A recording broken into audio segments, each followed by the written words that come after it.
kita ng mahigpit, parang ako nasanay.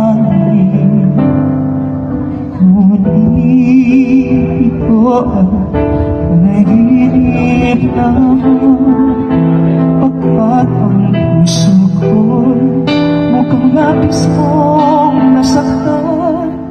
Pakiusap mong ako ay pakinggan. Kailangan kita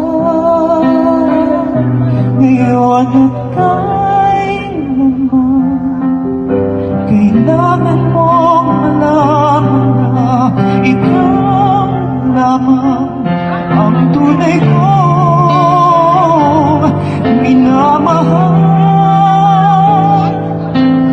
Lagi kong inaasahan